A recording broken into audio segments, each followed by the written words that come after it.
Today's episode is with Diana Chapman. Diana is one of the most renowned executive coaches in the world and one of the leading executive coaches in Silicon Valley.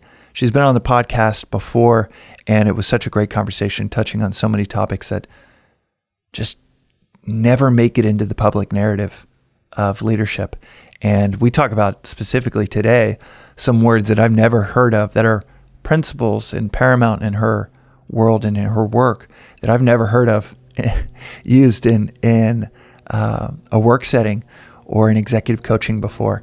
She's the author of the best-selling book, 15 Commitments of Conscious Leadership, which we have the link to it in the show notes, and it is one of my favorite business books to not only read and reread, but also recommend to others. It's truly phenomenal. We talk about those 15 commitments as well as, like I said, some of the things that I've never heard in any business context ever. And there's so much richness to the observations that she brings to bear in today's episode that I think it's a must-listen, must-watch episode for any leader that is looking to go a little bit deeper introspectively, looking to perform a little bit better. Her work, it's why she's worked with 1,000 executives in the last decade and why she's so well-renowned. So without further ado, let's get into it with Diana Chapman. This is Below the Line. 3, 2, 1. We're live. Diana, welcome back on the podcast. Thank you so much. So good to be with you. It is so good to be with you as well. I and listeners loved the episode from last year. And we talked about, for listeners and viewers, go check out that episode. I don't know if it's on YouTube because we weren't recording back then for YouTube, but it's certainly on your favorite podcast player. And we talked about your book, 15 Commitments of Conscious Leadership, which is one of my all-time favorite books on leadership. And then we also covered the Enneagram profiles. And for a lot of listeners, that was the first time that they had heard about Enneagram profiles. And so it was a really cool just riff, off the cuff, dive into the different Enneagram personality profiles. So listeners, viewers, go check that one out if you're interested. For today, I'm really intrigued by a few different things from concepts like writing your book. It was 5 years ago, right? When the book came out? Almost 6 years ago that we published it. Yeah. Almost 6 years ago. So I'm interested in what might have changed or what might be a 16th commitment if you have had 6 years to think about it. I'm also interested in chatting about how remote work might shift, not necessarily the commitments, but certainly shifts the dynamics of teams and how you, as one of the luminary executive coaches in Silicon Valley, are thinking through how to guide leaders through remote work environments that 90% of the world finds himself in today with COVID. So I want to kind of touch on a few of those things around maybe the 6 years after the book. But for listeners, do you mind giving just a little synopsis? The book is so good. It's like putting down the Bible and trying to ask for what's next. The thing is so good that I almost don't want to breeze over the salient points that are in it that are so, for me, they were so profound. Do you mind giving listeners a little bit of a synopsis? And I actually have the chapters written down. We could go through the 15 commitments. But before we move to the world beyond the book, do you mind giving a little overview? Yeah, sure. So the 15 Commitments of Conscious Leadership is a book that has people taking a look at moment to moment, are you either in a state of trust or are you in a state of threat? And the truth is, most of us spend most of our time in a state of threat. And there's a lot of biological reasons for that, and that's not a problem. But we do have the capacity to be able to recognize we're in threat and shift it if we're willing. And so the book is helping people understand what's the difference between trust and threat, getting really good at knowing how can you locate yourself in one or the other, and articulating the details of what it means to be in threat, and then gives lots of tools that people can learn to help shift themselves. So that's the basis of the book. And the idea is that when we're in threat, which is natural and normal, there is a cost to that. And one of the big costs is it takes a lot more energy to collaborate from a state of threat. So people come home at the end of the day, they're burned out, they're exhausted, they don't have as much capacity for their families. If they could be more in a state of trust, our experience is people would have more energy to do more things. And so that's one of the big payoffs. Also, people feel more connected to one another and they feel like they think more creatively. So if we can help people, I think, live more in trust and they get those three big payoffs, it's worth it for people to take the time to practice, not only as individuals, but also as teams. And with the trust and threat, I've heard someone really smart say one time you operate out of fear or love. And so it sounds very similar of that dichotomy of trust and threat, love and fear. And it is, I like how you give the example of coming home from work because the separation is kind of meaningless when you are a leader at home, a leader at work. They bleed into each other, and it's obviously just as important for us to be in a great place at home as it is at work. What are there parallels between this, between fear and love? And when you say trust, what do you mean trust in what? It would be, listeners' probably next question. Okay, so the idea is when I'm in a state of trust, and I do think a state of trust is the same as a state of love. It means I'm available to learn whatever gets to get learned from whatever is happening in and around me. Mm-hmm. So I just trust. I trust that I'll learn. I'll trust that I'll grow. I'll trust that I'll become more self-aware. I'll trust that there's something here that's for me to expand and develop into. Rather than trust that there's a net benefit no matter what is happening. There's a net benefit to me, even in a selfish way. Right, because I just get to learn. If I'm just, life will show up as it does. It's an is, and I get to learn. So that's the state of trust. And a state of threat, and I use threat versus fear.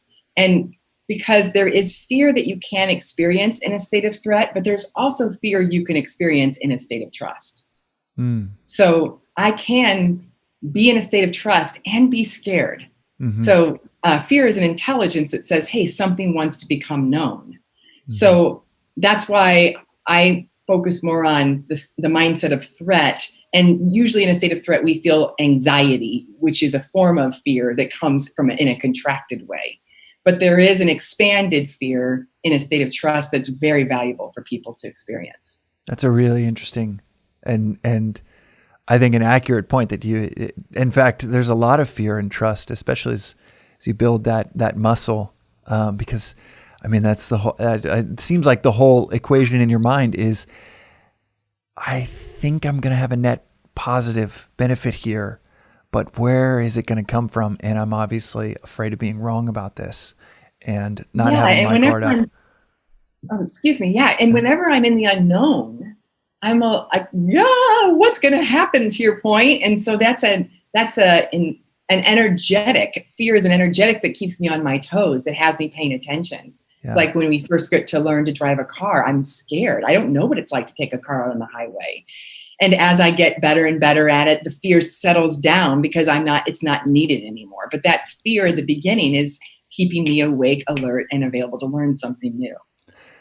I am smiling ear to ear for people that aren't watching on YouTube because I love this conversation already, and I'm gonna love the next hour so much. I remember in our first conversation and also in just our conversations way before recording the podcast years ago, it's so, when you tap into something that you feel like is just so spot on, it's like the fountain of youth, or it's just like, whoa, this is it. My antenna is just going off that this is an articulation. It's almost like great philosophy or great comedy. It's like, whoa, that's an articulation that I know is true, but I never knew was true. And with the dichotomy in the book of trust and threat, Where and how does that translate into these 15 commitments? How does it go from seeing the world through those two lenses into these commitments one would make for conscious leadership? Yeah, so each commitment articulates when you're commitment number one, when you're in a state of trust, you're willing to take responsibility for how you're co-creating the results around you to the extent that you have control. Versus in a state of threat, you're blaming or you're passing the buck or you're taking too much responsibility. Could be blaming yourself. And so each commitment is pointing to how do you distinguish the difference between trust and threat. Interesting. So like once you identify, I want to be in trust, I might be in threat, I feel like I'm in threat, but I want to be in trust, then you go to the commitment. Then you go to the commitments and you say, what would I need to do to shift into a state of trust? Oh, I need to take responsibility for how I'm co-creating the results. Not more than mine and not less, just my 100%. I need to let go of being righteous. I need to feel some feelings and let other people feel their feelings. Each commitment gives you a marker for how you know whether you're above, we use a model, above the line or below the line, in a state of trust or in a state of threat. Yeah. And that's, I think you incepted me maybe with the title of the podcast years before I ever came up with the title. With that, with the commitment number one being taking radical responsibility, walk me through how that translates, that the worldview of trust or threat and radical responsibility, and specifically to your point of accurately taking responsibility. Okay. How the hell would someone know I'm 87% responsible? So let's say a team, it's fourth quarter right now. Let's say the team at the end of fourth quarter doesn't hit their numbers. Now, one option could be people could start blaming.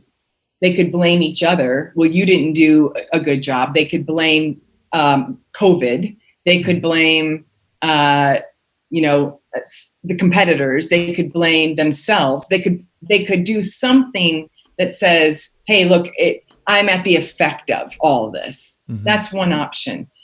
But the other thing they could do is they could say, hey, how did if we were going to teach a course on how not to make your numbers fourth quarter, and we were going to teach some other teams how to do that, if they followed our example, what would we tell them to do? And everybody gets a chance to look inside and go, what's something that I did or didn't do that might have had an effect on our inability to make numbers? Mm-hmm. And it could be things like, I didn't keep some of my agreements. I had feedback for that other person and I was scared to give it to them. And I withheld the feedback, which might have been able to help support them in being more effective. Mm-hmm. I didn't calculate into the fact that COVID would have some effect, and I just made some assumptions that weren't true. So everybody goes around and says individually, what's my part to play in this? And then as a team, how did we as a team co-create these results? So it's a difference between, and then I get to learn, well, yeah, how did I get here? So asking each person to see how they organize themselves to create the results, especially the results they said they didn't want, is a great practice of that first commitment. Say that again. Taking a look at how did I organize myself? And we say consciously or unconsciously, because it's not like a team goes, hot damn, another day to wake up and not make my numbers. Nobody wakes up and says that. But if they're not making their numbers, unconsciously, they're committed to not making their numbers. How do we know? Because they didn't make their numbers. So can they each look at, how did I organize myself to get that result? What can I learn? Versus, I'm not going to learn anything because I'm going to blame, or I'm going to say it's not my fault. And then I don't get to learn, and I don't get a chance to take advantage of whatever that learning is, so that I might be more effective in making my numbers next quarter. Right. It's they're a list of 15, but are they more or less prioritized in terms of that internal audit, which ones to go through first? We did put them in order. of what we thought was most important to focus on. So most important to take responsibility first. Then right behind that is to let go of holding your opinions righteously so that you could be open to learning from other perspectives. And then right behind that is emotional intelligence of being willing to feel feelings. So those are the 1, 2, 3 right up front. Then candor comes, and then keeping clear agreements, and on it goes. Well, I'm going to read them out for listeners and viewers, but I'm going to dive. We're only going to spend time on those first 3 from our previous conversations, knowing and what you just said that those start with those 3. But there's taking radical responsibility. Commitment number 2, learning through curiosity. Commitment 3, feeling all feelings. Commitment 4, speaking candidly. 5, eliminating gossip. 6, practicing integrity. 7, generating appreciation. 8, excelling in your zone of genius. 9, living a life of play and rest. And I'll touch on the zone of genius. I want to ask you about that as well. 10, exploring the opposite. 11, sourcing approval, control, and security. 12, having enough of everything. 13, experiencing the world as an ally. 14, creating wins for all solutions. And 15, being the resolution. In those, which again, everyone should buy this book. It's just so helpful to think through. Where, like you said, where you can improve from quarter to quarter, but also the right questions to ask ourselves and the right focus of energy towards improving, and not just staying in the surface, but going way deeper in that introspective, team-wise or just individually, going way deeper into the root causes of many of the unconscious mistakes we make as leaders and founders and creators. We covered taking radical responsibility. Within number 2, learning through curiosity. Why does that one come next? And tell us a little bit about that. Well, because so much drama comes from the mindset of I'm right and you're wrong. And when I'm right and you're wrong, we're going to have nah, nah, nah, nah, nah. And that nah, nah, nah, nah, nah is going to create recycling dramas and recycling issues. So if we stop, pause, and go, wait, maybe there is something else I could learn around this. Maybe there's another perspective. Maybe something else is more valuable than I've been believing about it. And so what do I get to learn? So the moment we say, like, if this is an idea, that your pen is an idea, and the moment you go, this is the only way, there's just not a lot of opportunity for some other thing that you could learn. Mm-hmm. So how do you have your opinions, and you get to have your preferences about the way you'd like things, but how can you hold it more lightly such that you're available for other perspectives to come in and have an overall broader perspective of what's possible? What is the broader threat that one is feeling when they're gripping that opinion so tightly and they don't allow anything else in? Well, our ego identities, they hate not knowing. I gotta know. I gotta know what's right. I gotta know what's wrong. I gotta know what's good. I gotta know what's bad. That's how I secure myself as an identity, as an ego. Mm-hmm. And so to be willing to go, well, maybe this other perspective or this other way of doing things has value too. And now I have more range of who I could be and what I could create. Is it kind of tied to this feeling of, okay, if I'm going to learn how I'm wrong on this, then the mountains of things that I think I'm right on, I'm now opening the door that I could be wrong on. If I'm wrong on this that I feel so strongly I'm right on, holy shit, am I opening the door to who knows what else I'm wrong about? Yeah, and exactly. Like, well, then how do I know? How do I know the right way to go? And the truth is, well, nobody knows anything for sure. I mean, we're all just here doing the best we know how, based on our past experiences, based on our educations, based on, what we think is right. And we're experimenting. Mm-hmm. And what's it like to be more in a mindset of experimentation with the willingness to find out maybe this isn't the right way and then course correct. But I'm more interested in discovering than I am trying to push a righteous agenda, and which usually is all set up so I don't have to feel scared. Right. Right. And that gets back to your point of fear and trust. To go into that trust, to go into the world of trust here, it's like, oh man, I might be wrong about everything that I cling to so strongly that I know that I'm right on. You do open the door to all of those things. Yeah. I mean, I may come back 20 years from now and go, the 15 commitments, I think it's a crock of shit. Yeah. I don't know if it's really that valuable. All I'm doing is, for right now, these things seem to really make a difference for me and thousands of people we share it with. And maybe we'll learn along the way that there's even a more valuable way to do things and think about things. So we're just only available for what we know in the moment, and we're always available for something else. Right. Yeah. Jeff Bezos had a quote that has always stuck with me. He said, and this was actually a tiny little anecdote, but I think about this probably once a week. He was talking to someone in a hallway 24 hours after executives made a decision. He said, you know what? I changed my mind. We should go with option number 2, not option number 1. And the person said, we had 34 executives all just agree and start enacting option 1. And he said, I know, I thought about it last night and I think it's option 2. And let's start spinning the engines in that direction.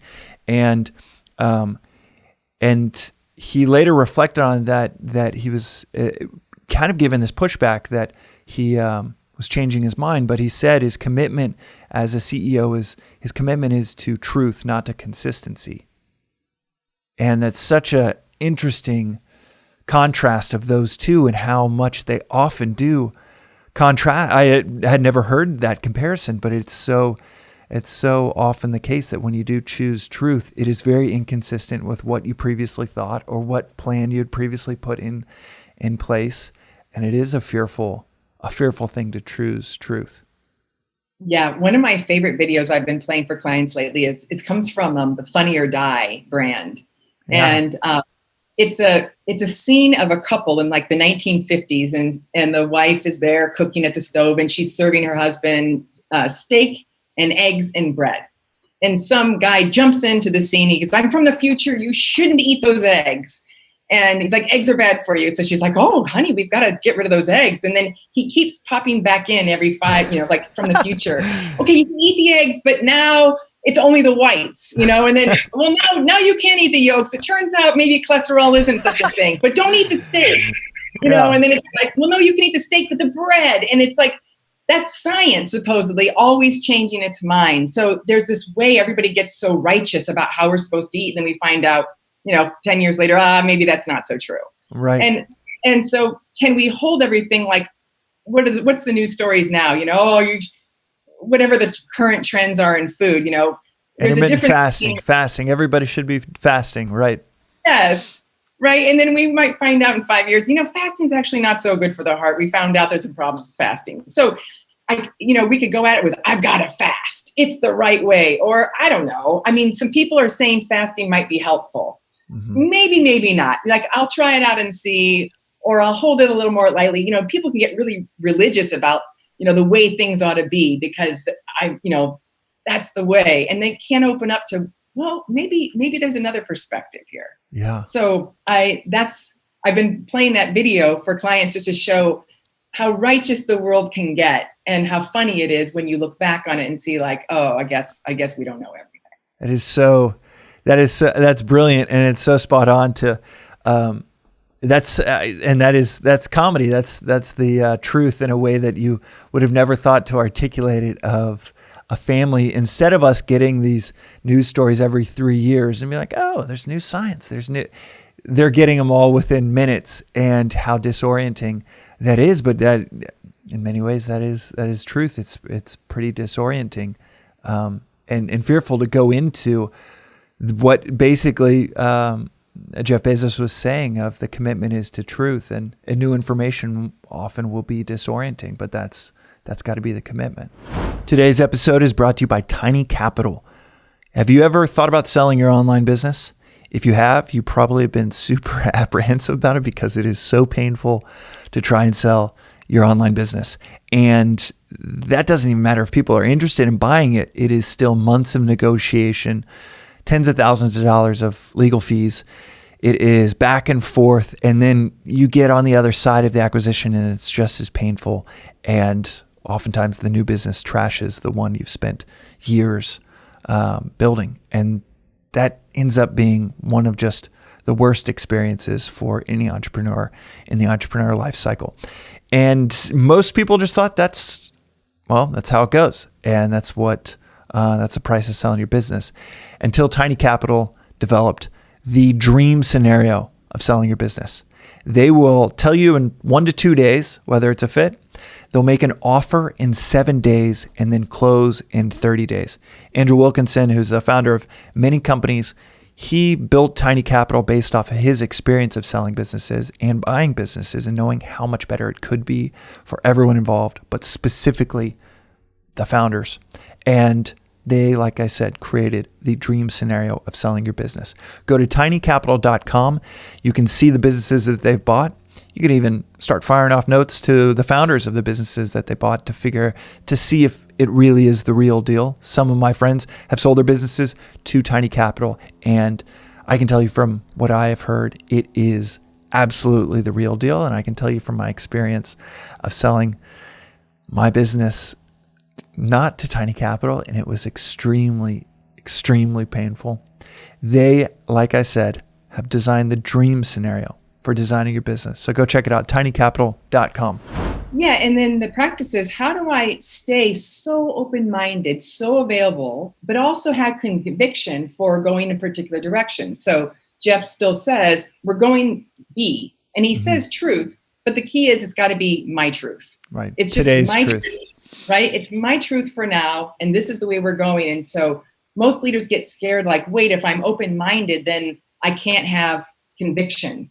And so we're saying there is certainly a way to have conviction in a state of trust that just goes based on all my experience, based on what I know, this is how we're going to go for now. And I'm going to stay with this until I know otherwise. Okay, and now walk us through commitment number 3. Okay, commitment number 3. One of the questions you asked me is, what do I think is a underrated quality? Right, yeah, I shot you a few questions for today, right? Right, and I think emotional intelligence is super underrated for leaders. And I think it should be one of the most important skills a leader has, is one, to be able to flow all of their emotions when they arise, and to be also available to support other people in doing the same. And in particular, sad, hey, you guys, we thought we'd have more users by now. Can we all collectively let some of this grief come through, because a vision we had for where we were going to be by now isn't here. It's died. Can we grieve it? Can we grieve what we hoped would be here so that we can actually then be with what is here? One of the things I see is so many startups aren't grieving enough about how things weren't the way they thought it was going to be. And can I let it be okay to feel teary and not make that a problem? And I watch people talk on top of their grief, and they're clearing their throat and coughing. And it's like, hey, are you sad? Well, yeah. Could we just be sad for a minute? Because it takes a lot of energy to suppress all that emotion. Can we be angry? Can it be okay to say, hey, something here isn't serving me or my people? Can we use anger as a pointer to what wants to evolve and change and be more effective for all? And can we be scared? Can we have all that fear here and not think that's weak or somehow a threat to people wanting to follow a leader if they're also feeling scared? And a lot of the things.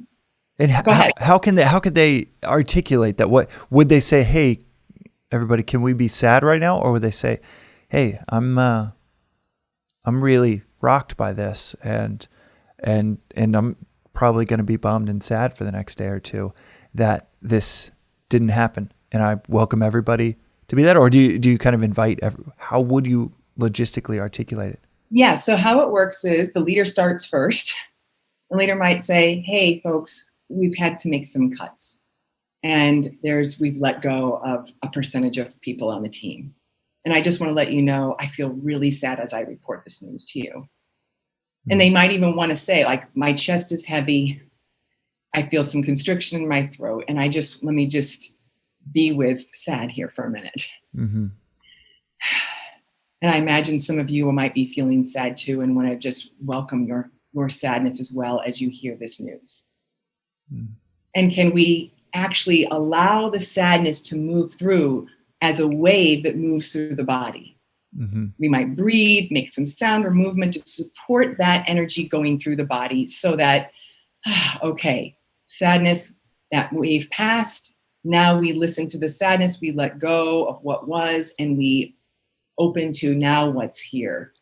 Now what's the chapter that's here, knowing that has passed on. Mm-hmm. So that's the practice over and over again, is being able to locate in the body. All emotions are sensations that live in the body. Can you actually locate them? Can you be with them? Can you be with if it's a little uncomfortable, can you be with that discomfort? And do you know how to move it through so that it passes? It's like clouds through a sky, or like a rainstorm that it just passes through, and you don't have to contract around it and hold on to it. Because that's how we depress ourselves. Right. I've worked with so many people who say, I feel depressed. And what I find is there's all these emotions that were there that they didn't let come through, and they've now had to spend all this energy, and they feel flat. It's like, I just don't know. I don't have my juice anymore. Mm-hmm. And so once we liberate all that energy, it's like, oh my gosh, I feel like I've come back to life. Right. So people say, I want to feel more joyful and I want to feel more creative. We say, great. You also got to be able to feel sad, scared, and angry, because they're all coming from the same faucet. They're all coming through that same pipeline. It feels like there's such a tie in the trust and threat realms to energy management. Yes. It's so much about energy management, and it's exhausting to not feel. So like sometimes I get on with a group of people and they say, oh, I'm so bummed we're all not together. I wish we were all. It's just great. Can you just welcome being disappointed? Likely there's a little sadness, there's a little anger. Where is that in the body? Can you feel that? Can you vocalize that all the way through to completion, so that then you don't sit around the whole call going, oh, this isn't as good. I instead let myself grieve and then go, okay, what do I get to learn, or what can we experience virtually that we might not be able to experience in person? Is there value here in a way I couldn't see it before, when I was just stuck in the loss of not being in person? In many ways, that's the point of the podcast with Below the Line, is to observe what's really going on and see what's really going on, not just the tip of the iceberg, but what's really going on in many ways for you, for your story, and for the world at large. But in many ways, it starts with you of feel like giving yourself that space. I didn't give my last company, the last 18 months, it was a total depression, and extreme. And I did not even know it at the time. Actually, no, maybe the last 9 months out of the 18 months that I was in a depression, I think the last 9 months, I was like, no, this is depression. You don't know how to find a way out. And it was really, a dark time, but it was also, in so many ways, it was due to this contrast of, let's make people see this, but this is what's really going on. Right. The other big thing I see is that so many teams are not giving each other feedback. People aren't learning and growing as much as they could, because everybody is scared to give feedback, because if I give you feedback, you might have a feeling. And I don't know how to be with your feelings, because I don't know how to be with mine. So I'll just withhold my feedback to you. And then we don't get to learn and grow. Yeah. So, I hate feedback. And I've done so many 360 reviews and everything, and it never gets easier. What is a way to make that a energizing exercise rather than a dreaded one? Well, for one thing, I think it's really important to say, hey, how is your feedback true? Now, how is it true? What are you saying that's true? And then I can also see how it might not be true.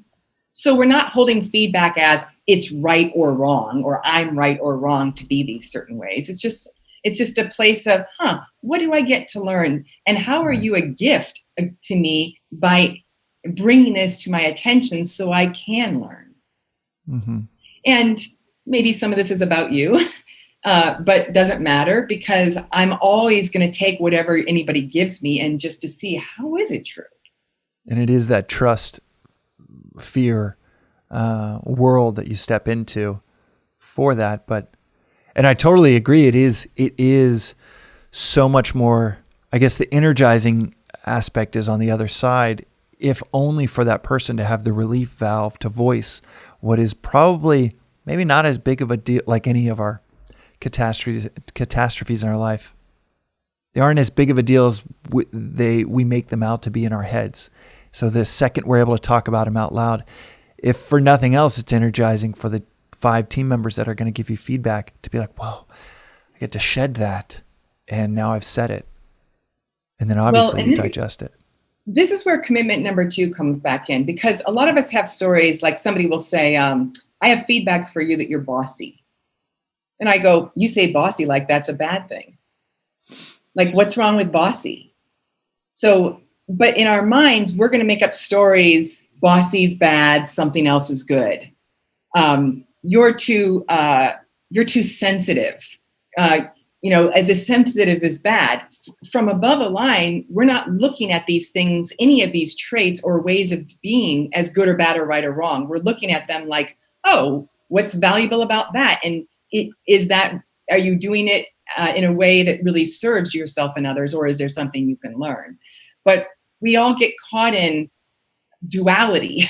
And so people get scared about feedback because I don't want to be the bad guy. I don't want to be doing it wrong. But if you get out of that mindset, then everything's just qualities of being that I get to explore. Mm-hmm. Yeah, if I zoom out, I think feedback has gotten easier to receive because it comes with the gift of increased self-awareness.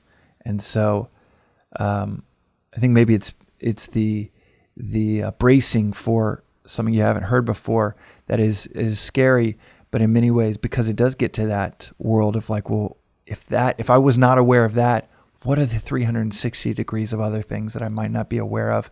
And for me, that's always a frightful affair to hear something I was completely unaware of, because then it just opens up this whole universe of things you might not be aware of. But for the last 3-4 years, it probably has been very consistent. I'm always like, what is this going to be? Oh, okay. Oh, I already knew that. All right. Oh, I know that it does fall in that bucket that you're talking about, where it's like, oh, I see how this might be a weakness in this dynamic or how it was used, but I also know in myself that this is a strength in X, Y, or Z scenarios. And so there is a maturation in the way to receive feedback if you go down that journey and just say, okay, this is going to be a PhD in self-awareness. It's going to be a few years, but you'll get there on the other side. Well, what you're pointing to is great, which is some of the things that I say all leaders have their superpowers, like certain special gifts they have. But with every superpower, there is a shadow that gets cast. That's just the nature of things. And so, of course, we all have these shadows. And to your point, like you get the feedback. I've heard this before. I know this shadow in me. And so we're not interested in making that good or bad or right or wrong, but can the leader be self-aware? That is one of my challenges. And knowing that, how do I get systems and supports and people around me to help balance that such that shadow doesn't create drama in the workplace? Mm-hmm. So if I don't make it wrong, that I'm a human being, I've got parts that are going to be a lot easier and there's going to be parts that are a little more challenging. And so what? That's just part of being human. Right. Yeah. It's into the topic of allowing for feelings. Would you say it is really helpful to allow for them when they're pebbles, when they're small, versus once a year something catastrophic happens and then you say, let's be sad about this, and you basically have pent up so much, but also just not allowed for any of these relief valves along the way.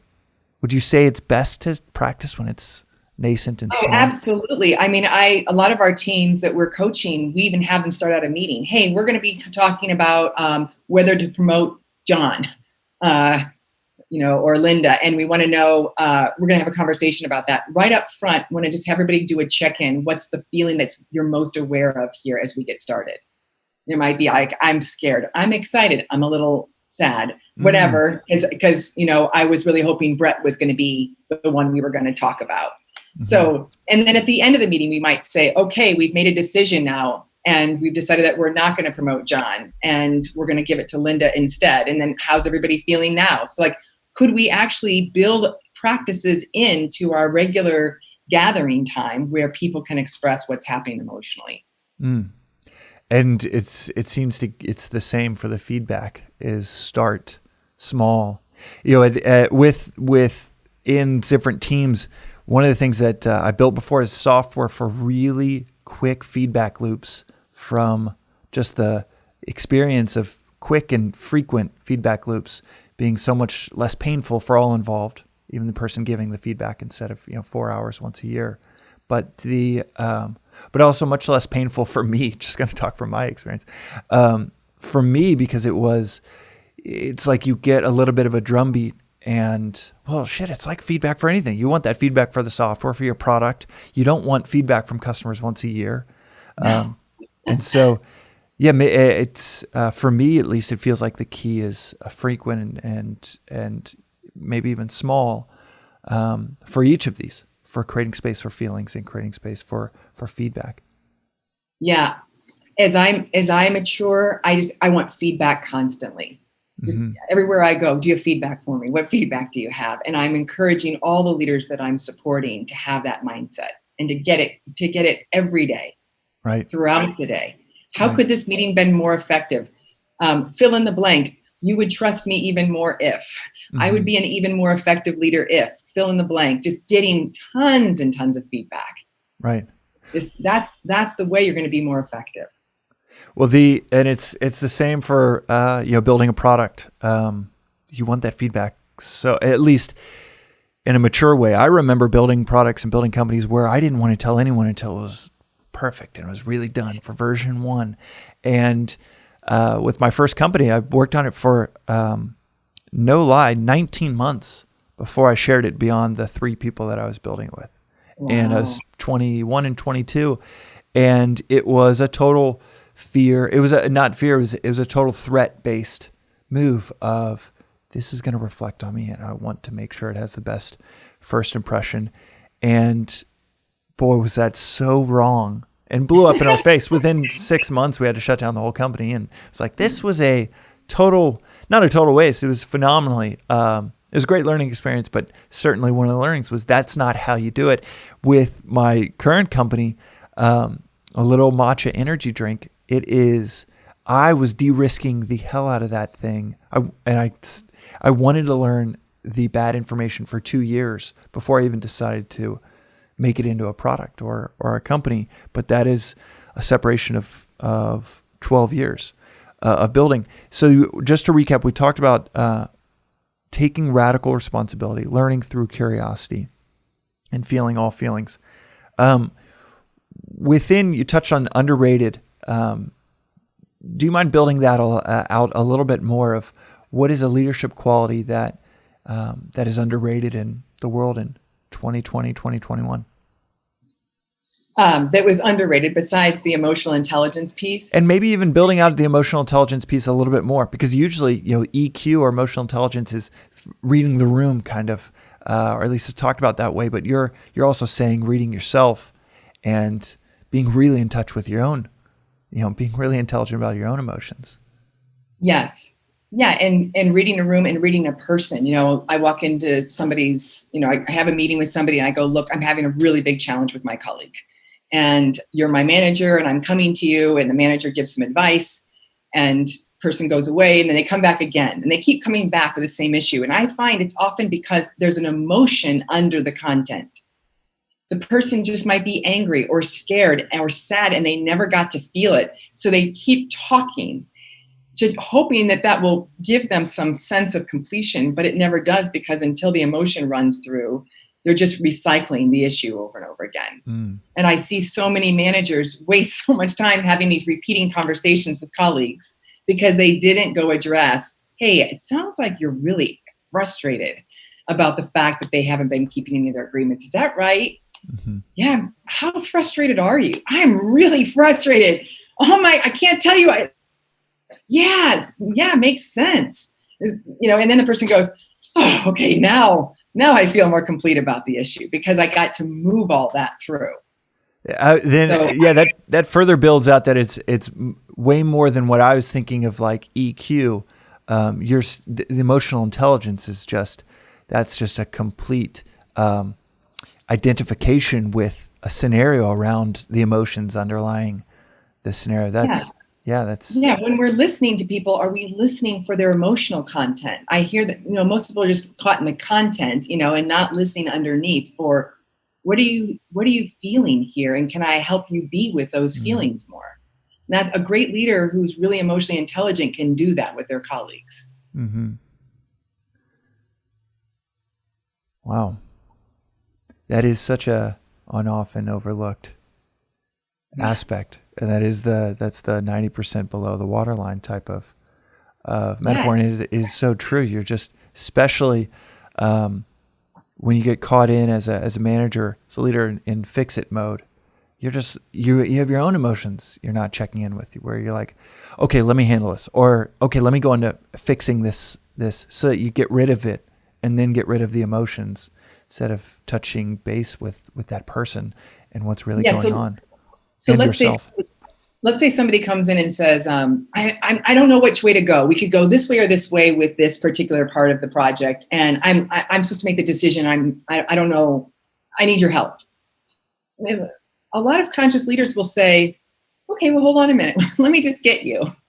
What I hear is you're making a choice, and this is one of the choices, and this is the other choice. Is that right? Yeah, that's it.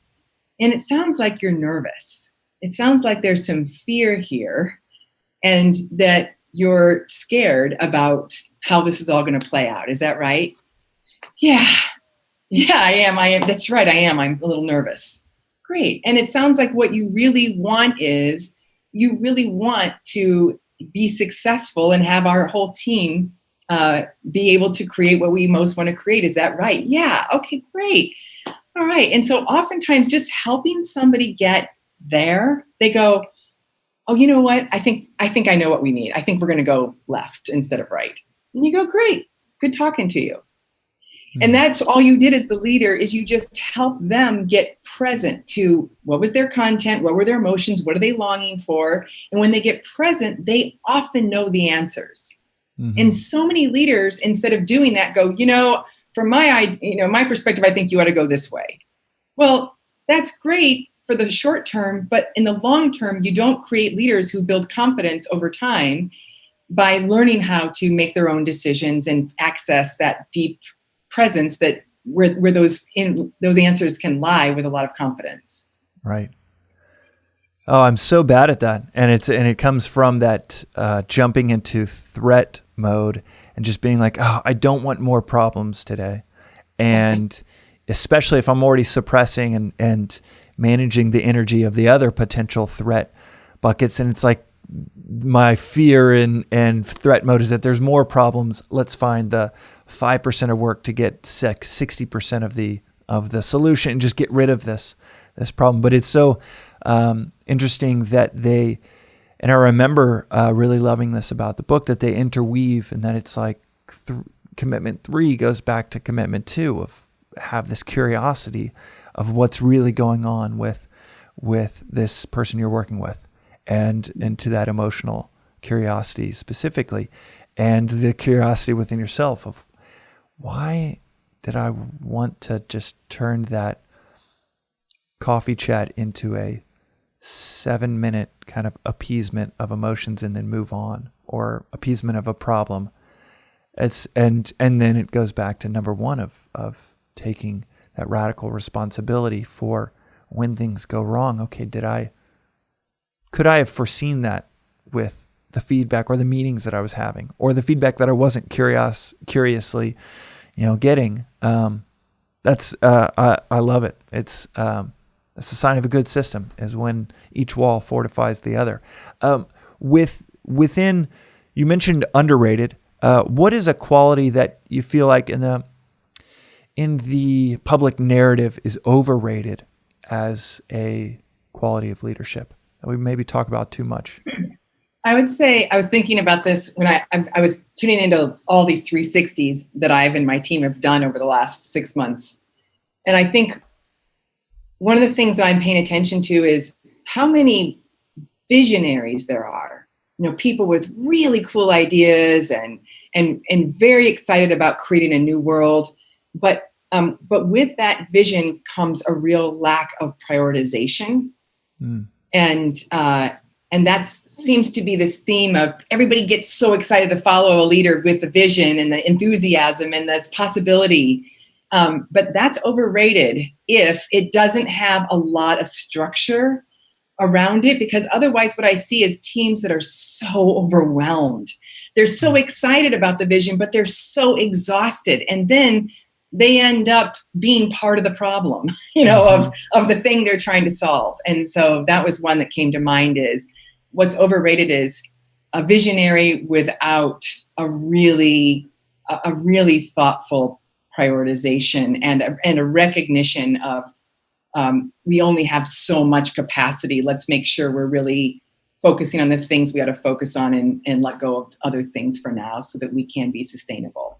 That is a great one, because you rarely ever hear anyone throw stones at this visionary quality that we all seem to just agree is only a net positive, and yet the biggest visionaries of the last 100 years, you could see it. They live very expensive energy lives.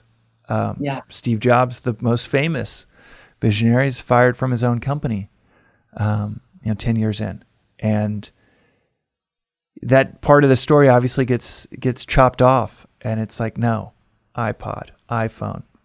It's like, well, there was he was in the wilderness for 14 years, learning and reeling from 10 years of doing things wrong, and maybe still having that prodigious skill set, but unconstrained and unstructured, led to a lot of pain, a lot of missed out opportunity for him and for the world, for the whatever things that he could have brought into the world, had he not been fired from his own company. And out of pure selfishness, I'm turning this conversation, just like the last one, into a therapy session for the visionary. That is such an overrated quality, and it is when I have gone into too many opportunities and pursued too many things within a team or within myself. It totally, I feel like, comes from the fear and the scaredness that this path might not work out. So let's also hedge our bets with this second path and this third path.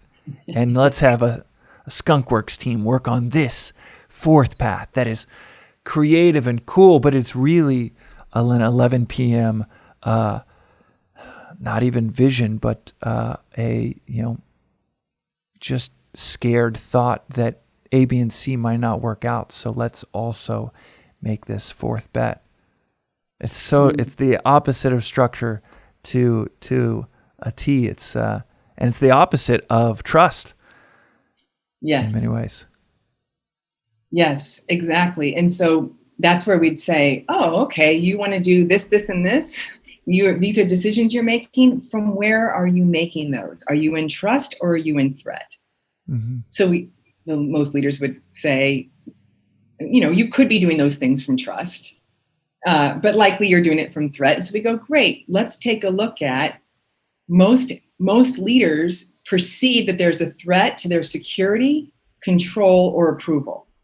That's what they perceive as a threat, which is why they go do all these things. What will people think of me if I fail?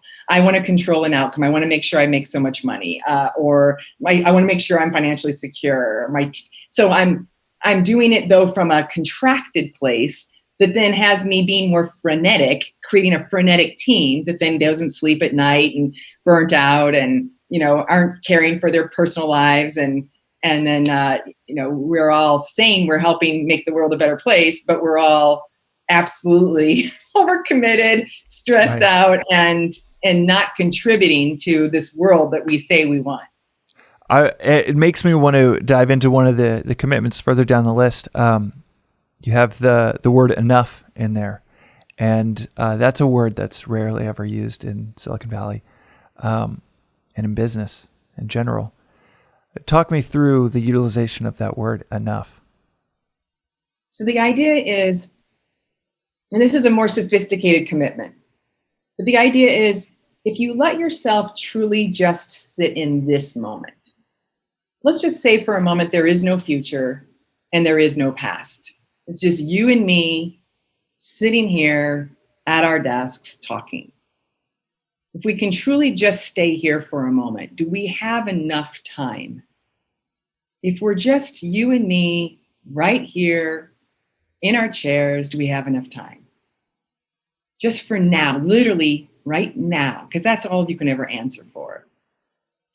And if people are willing to let themselves actually be here and drop past and future, they can find that they experience enough time, enough space, enough approval, enough money. Like, do we have right now enough money? We don't even know what our bank accounts are right now, but just in this moment, do I have enough money? Sitting here at my desk. So what we're trying to do is get people to come back and have a direct experience of, I do have enough right now. What's it like to experience just for a moment enough? How does your breath change? What's it like to be in the body when you have the experience of enough? And then now from enough, you might say, I'd like more. But it's not because you're in a lack. It's not because you're in a scarcity mindset, which I like to break down in scare city. I'm not living in scarcity. Yeah. I'm in a state of enough. And then how do I create? And likely I'm going to be much more available to create sustainably when I'm experiencing enough. Because when I'm in lack, I'm gonna get like, there's a problem. I need more. And then there we go off on the, hamster wheel of what, so many people are living on, trying to get something out there that will fulfill them and not recognizing it's all right here for the moment. Man, scarcity. I was the mayor of that and often still find myself the mayor and lone resident in Scare City, and it really is it compounds negatively. It's scarcity begets scarcity. That mindset really does, in my experience, it just begets more and more scarcity. It causes a rift between a teammate to where it's now I need to think about a backup option if I push that teammate away. And it compounds. Obviously, if you don't feel like you have enough, let's say money, and every week you're spending more, then it's that mindset just gets more and more constricted. I love that you called it Scare City, because that is such a psychological place to be, and more than just kind of a mindset or approach. Enough is as good as a feast in many ways. 15 steaks. If you can only eat one, what is the point? But that word is, I don't even know if it's I don't know if it's ever used in business. I mean, I see almost everybody running around in a scarcity of time. Hardly anybody I meet says, I have enough time. It's just we're all, and what would it be like? And let's acknowledge we do have finite time. There's only so many hours in the day. So, but what's it like knowing that? Can you just let yourself experience enough time moment to moment and see it's not like having a scarcity of time is necessarily going to make you more effective or faster. It's just going to make you more exhausted. Right. Is what it creates. It burns people out to be running around with this belief that I don't have enough. When I recommend books to other leaders and companies and founders that I advise, I always pair it with another book called "What Got You Here Won't Get You There." I love that book. And it's to this point, it's in many ways some of our worst habits. They were effective for a time, and stress or scarcity. It's kind of like the biochemical eustress, which a little bit of cortisol is good. It gets you going, and then distress, too much of it, just wrecks you. But that little bit got you going. That little bit of scarcity, that little bit of ego, that little bit of ambition got you going. And then you thought, and then I have gotten into a place where it's just, okay, I need to keep going down this path. Today's episode is also brought to you by TechMeme. When the New Yorker magazine asked Mark Zuckerberg how he gets his news, he said the one news source he definitely follows and trusts is TechMeme. For 3 years and nearly 800 episodes, the 20-minute TechMeme Ride Home podcast has been the best way to get the daily digest of today's tech news. It really is a great digest of all the current tech news and analysis, not just the headlines and what's happening, but also the analysis around what is happening and what might happen tomorrow, the next month, the next decade. That is, it's the easiest way to digest tech news. TechMeme in general, techmeme.com is awesome for digesting tech news, but the TechMeme Ride Home podcast is a great one to get a daily dose of what the hell is happening in the broad, wide world of tech. So check it out, TechMeme Ride Home podcast. Search for it in your podcast app for Ride Home and subscribe. And last but not least, the podcast is brought to you by Magic Mind. You want to double your productivity? Go to magicmind.co and try out this 2-ounce shot this is my own project. All listeners know this at this point, but this is my company. Started after 7 years after a heart condition, needing to limit my caffeine intake to 80 milligrams a day. I won't get into the specifics. The website covers it, but basically I had to make a half a cup of coffee last all day, and 7 years of my engineering brain just tweaking and tinkering, I was able to create what I think is the end-all be-all of morning ritual drinks. You take it alongside your morning coffee or your morning tea, and you get 8 hours of productivity. Go check it out, magicmind.co, a 2-ounce little matcha energy shot that gets you into flow. You get into flow on autopilot. It's obviously my product, my company, so I'm going to be biased, but I really mean it genuinely. It is a godsend for productivity and flow. Everyone from doctors, Navy SEALs, artists, musicians, and yours truly drink it every morning, and it is the most important part of my morning ritual. So go check it out, magicmind.co. You can use BTL as a promo code to get a discount for all below the line listeners. That's BTL for below the line. Go check it out. Before moving on from the book and all the concepts within it, in the 5 to 6 years since publishing it, are there any things that you've thought of or come across that you would include in a rendition or think about that the book doesn't cover? Great question. Yeah, I think, well, there's two actually that if I could add something in, one would be that I commit to, when I create win for all solutions, that's win for all people, win for all other species, and win for the planet. So I'd want to expand on that one and really ask people like, oh, is what you're creating serving the whole network on the earth rather than just humans, which is a bias that I see so many of us have right now that seems really insensitive to all of our fellow creatures. Especially you've been in the territory of the wildfires. I recently. have been. Yeah, that's right.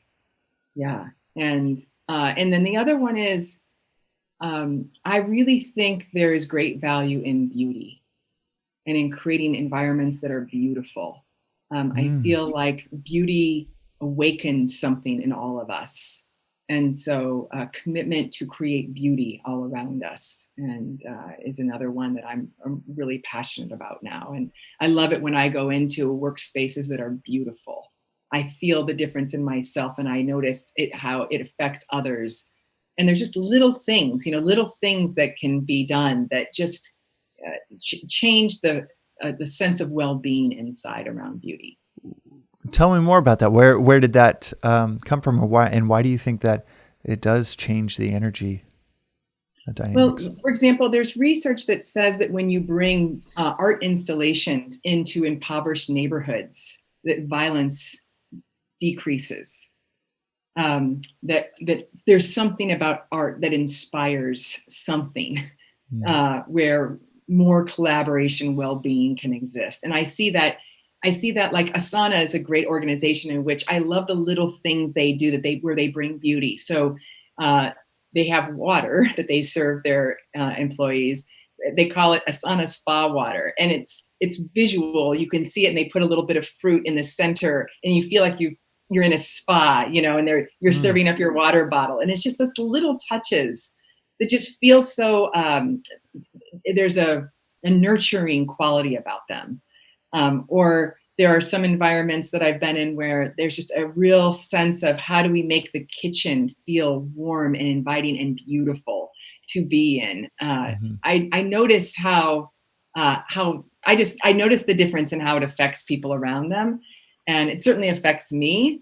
And I hear from others that they say the same thing, that they look forward to coming and being in beautiful places. Right. That space design and its effect on us is so, I feel that's also undervalued. Space design, but also just design in general, beauty is such an undervalued quality within leadership and within team dynamics. Think beauty inspires creativity and inspires innovation and inspires well-being. So I'm just really excited about that. And so when I go into organizations, I give feedback. Like this place could be even more beautiful if.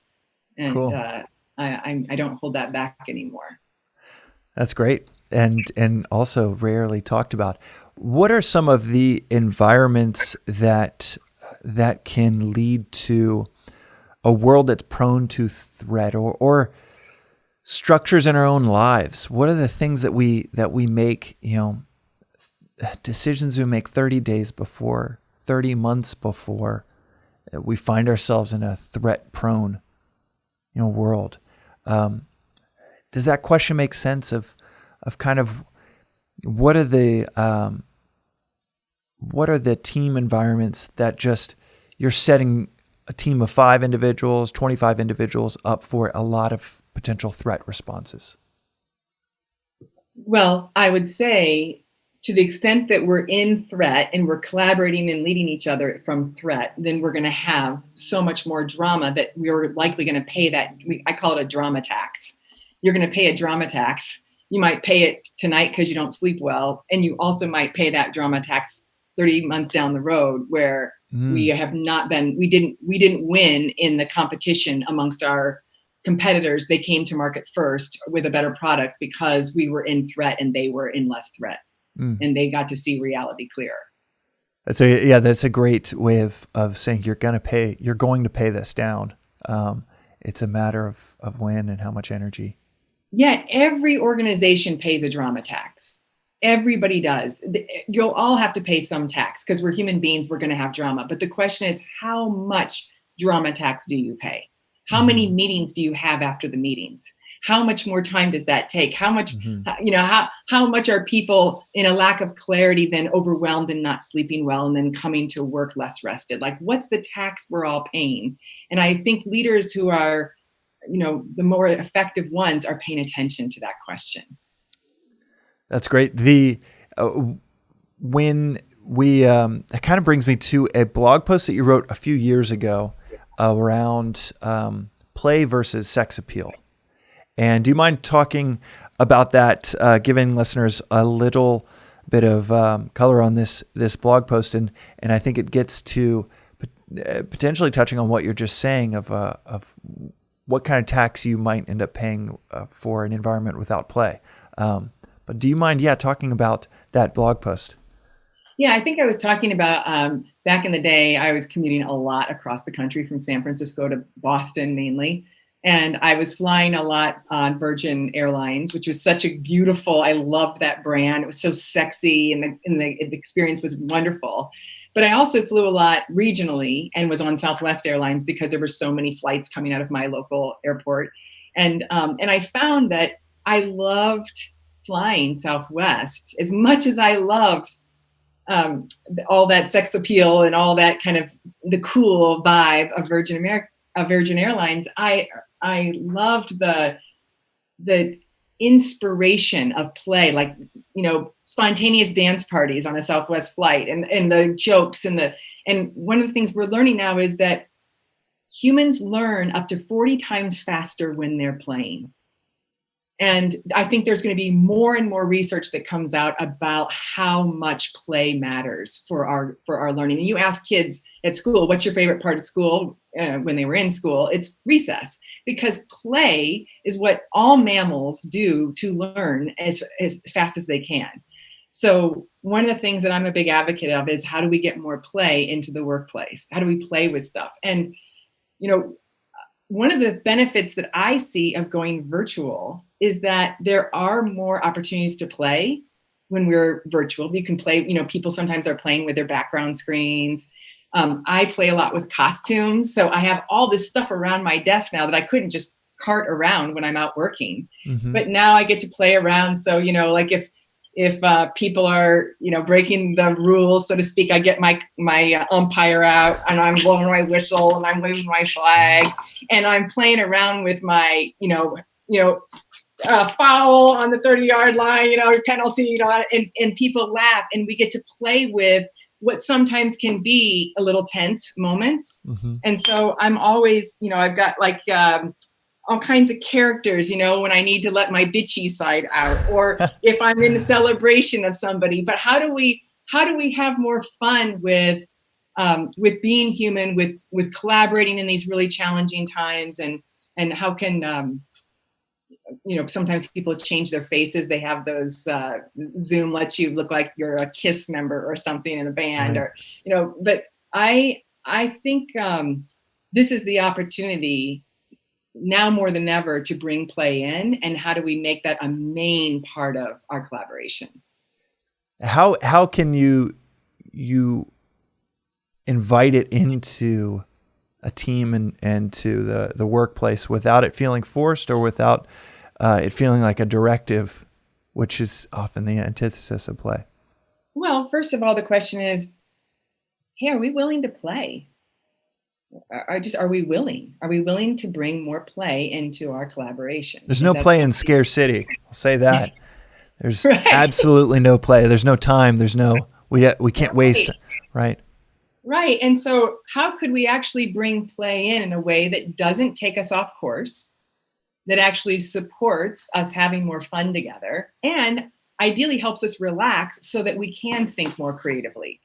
Mm-hmm. So, and to your point, everybody has different play styles. I'm a more outgoing theatrical person. So my play style may be really different than some software engineer who's more introverted, but he might be great at telling a really dry joke that cracks everybody up. Mm-hmm. And it may be the one little moment and we're all on the floor.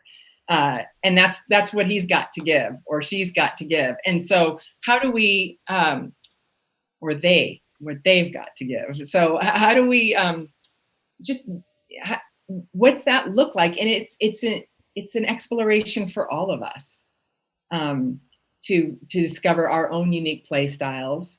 And we've got a handout that we put on our website on what are your favorite play styles. Sometimes telling a great story is a play style.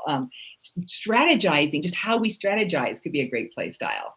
One of my teams, they have on their reports that somebody's got to give the financial report, which everybody usually is, snoozing away at. So he gives the financial report in the thick Irish accent, like his grandmother. And it's so funny. And everybody looks forward to the financial report because he does it in this creative way that has everybody giggling. And now people pay attention. So just what's it look like? So that, because why suffer? Why suffer if we don't have to? Yeah, that is great. You also have talked, and it's mentioned in the book, And you talk about it as the maybe a little bit in that category of beauty, but you talk about one of the things that it stuck with me for 5 years since I read the book was the sexual nature of creation and in businesses and creating space for that, not for the surface level version of sexuality, but just that it's, and this is probably something that in the current or post Me Too era is sadly dicier to try to introduce, but also maybe more needed than ever. And one of the things that I don't even know if this ties to your book, but this is the just what goes through my mind is when I'm creating something. It could be music, it could be a new product iteration, but it really is. Ever since you outlined it in the book and articulated, it's like this is a sexual energy. Yes. Like, okay. And I'm alone in my office working, and not in a inappropriate way, but a real, like, it's like, and it goes back to you articulating it in the book 5 years ago. I'm like, yeah, that's the closest way I can describe what this feels like. Okay. I'm really glad you asked this question.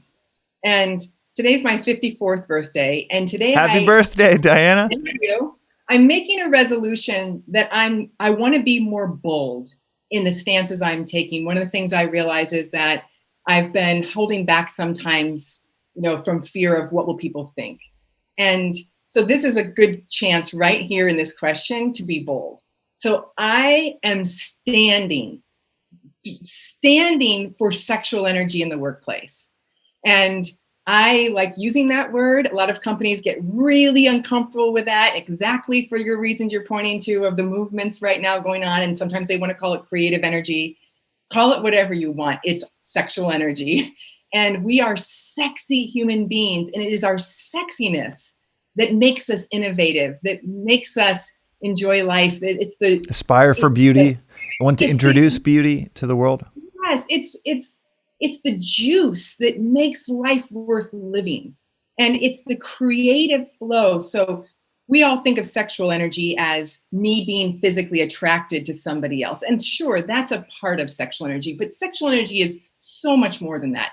Sexual energy is getting excited and titillated about an idea that you go, I'm willing to make a lot of changes in my life to see if I can get this idea up off the ground. Yeah. Because I'm so turned on. We all long to be turned on, to feel fully alive. And that is what I am devoted to, is full aliveness. So people want to go, you're not allowed to be sexual or have sexual feelings. I go, too bad, because that's it's like 98% of my wiring as a biological being, 2 billion years into evolutionary design. We got a lot of sexy ancestors who got us right. here. Thank God. Right. Thank God.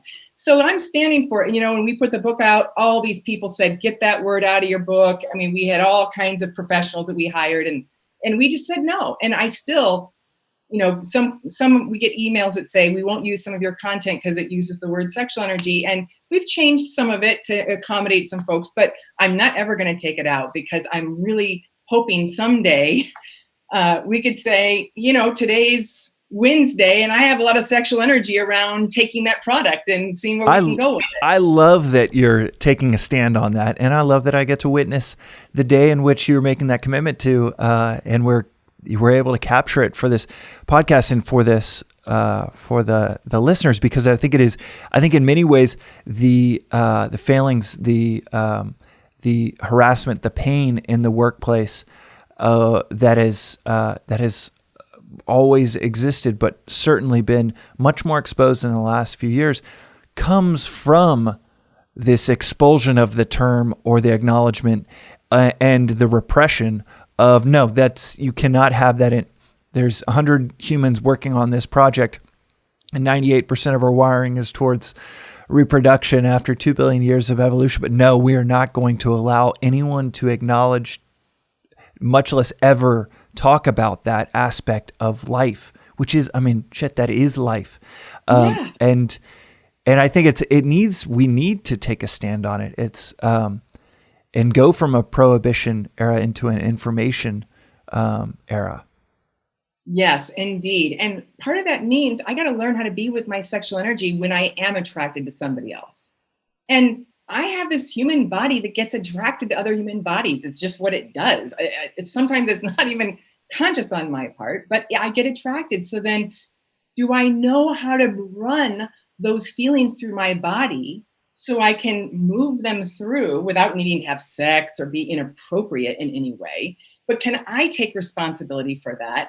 And I see so few people have skills of knowing how to be with all that sexual energy. So then they freeze up and go, oh God, what am I supposed to do? And I can't stay present around this person because I'm turned on. And that creates a lot of drama. So saying, hey, we get attracted to each other. So what? Today's Wednesday and I find you sexually attractive. Well, and there's 1,000 biological urges that that's what virtue is limiting a biological urge that might be inappropriate 1,000 times a day. So this is just one of those 1,000 times I would imagine it's perennial that people have these feelings and don't act on it. And that's 99% of the time the right move, but not acknowledging it, or trying to act like if we acknowledge it, people will act on it that's pretty outrageous and a lack of trust in the teammates you're working on, that you're obviously leaning on them not to act out every biological urge or observation that they have. As humans, as friends, as coworkers, why not just be okay with this area code as well, that you're comfortable acknowledging, but not worried about. It's almost like the parent that it's like, we're never going to talk about death. It was not in our household. And then the 24-year-old man-child is so afraid of death because it was just, they got the feeling that this is so abhorrent of a topic. And sexual energy is highly creative. It's powerful. And anger is the destructive energy. And we've legislated out both sexual feelings and anger in so much of the workplace because people don't know how to be with all that power in either direction. So I'm standing for the rest of my life, how do I help support us learning how to feel those feelings and it be friendly to ourselves and everybody around us? So step one might be just at least acknowledge to myself, oh, I'm attracted to somebody, or I'm turned on about an idea. And can I learn how to be with that? And ideally, I hope I live in a world where somebody goes, hey, I find you sexually attractive. And the other person goes, oh, lucky you. Thank you. Oh, that's nice. Made my day. Yeah, that's nice. And so what are we going to, it's nice and it's no big deal. But right now it's still a big deal because people just don't know how to be with whatever happens in their bodies when other people experience what's happening in theirs. And so to have a more fully alive set of humans collaborating together really turns me on. That's a sexy idea. One of the other reasons that I feel like this is something that I need to acknowledge in myself is this sexual energy around creation, or just even if it's as limited as like, whoa, this is part of the creative process. Like I said, I could be literally making a song, playing music and feel it. It's we have a 8-year-old dachshund, and for the first year of our dachshund's life, he was so social, loved other dogs, and then we got him neutered, and he did not like going around other dogs, and so I think there is this, and I only made this connection maybe 2 or 3 years ago, that there is something that is preternaturally social around our just sexual energy, and it's not just mating and a spouse and reproduction. It's also friendship. It's also just socializing. It's literally on an experiment of just my dog. So maybe this is completely misinterpreted, but I see it that my own little 8-year-old dog doesn't want to interact with other dogs after a removal of the physical and biochemical part of that of his existence and his life. And it's and it was really sad to see that change, because he loved big dogs specifically and would play with them. And now it's my wife and I, we just bemoan that he just hates dog parks, scared of other dogs. And it started at that moment. I mean, we can pinpoint that pretty easily. And I feel like it's almost like even if we don't have the right words for it or the right utilization of it right now, just acknowledging that it exists, acknowledging that the wind exists, people are going to come up with better sailboats, better sails, better ways to make use of it. But it starts with the acknowledgement that it exists. So I have no idea where it goes in the next 10, 20, 100 years, but I can't imagine a world in which we continue to deny that it exists. And it's pretty easy to imagine a world in which you taking a stand on it is going to create this just daylight for people to create better and better ways to utilize it for the good and not the bad. Yeah, I think it's crazy to say to a team, I need you to innovate. I need you to be highly creative. And by the way, let's not have any of our sexual energy. That sounds crazy making to me. So I'm hoping that we all just get to come back and say, I'm committed to having all of my sexual energy as much as it's here, and moving around in the world that way and enjoying when it arises. I mean, like Jim Defmer, my co-founder, when he and I sit down together and we co-create content, and, an hour or two goes by and we've just been in our zone of genius, which is one of the things we love to do. And afterwards, I feel like I just had sex. It was like, oh my God, that was fun. And right. We were in this highly creative state, creating something together, and that's what makes work so engaging and exciting. It actually gives me more energy rather than take it away.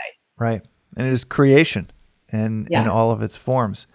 And it also, it's a great point, because it does give, it does parallel to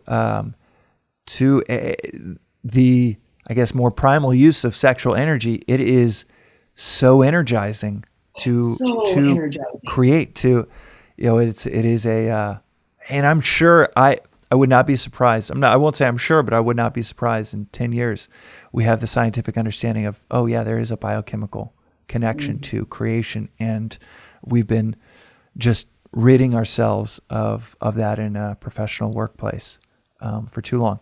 Well, Diana, thank you so much for today's generosity of insights and time, especially given that it's your birthday. Where can people find out more information about you and the Conscious Leadership Group? You can go to conscious.is. So conscious.is is our website. And one of the things we are really excited about is we have a resource page that literally has loads and loads of content, videos, guided visualizations, handouts, blogs, so many things for people to go tune into and learn more about on their own. So we open source our content so that people can take it and use it and bring it into wherever they're hanging out. So want to make sure everybody knows that's available. Well, awesome. And then the book is obviously, we touched on it many, many times, but we'll put it in the show notes, 15 Commitments of Conscious Leadership. And it is, we touched on so many topics that just never get discussed in business, but just like the last one is right beneath the surface in our wiring in so many ways. And it just highlights we have so far to go before we have a conscious workplace and a conscious, for me, a conscious way of operating and leading. So thank you so much, Diana. I need a cigarette now. This is awesome. It was good for me, baby. Yeah, it was. This is so. Every one of our conversations, it's so fun. It's so energizing, and I think you and the Conscious Leadership Group is just. You embody consciousness. You embody just what is really going on and discussing it, and whether that's the emotion leading to a rift between teammates and drama, or whether it's just what's going on every day in our lives to make us better leaders. It's phenomenal, and I don't know where else to find such amazing, deep, rich content. So I hope listeners take me up on checking out the book and checking out the work that you all have been doing the last 6 years since. I'm taking in your appreciation very deeply. Thank you, and feel thrilled to be here with you. And thank you for all you're doing to enlighten other leaders, and all the things that you've learned and sharing it more broadly with others. Your generosity is a great gift. So thank you so much for that. Well, we got a long way to go. Thank you so much, Diana. Have a great rest of the day and happy birthday. Thank you. Be well.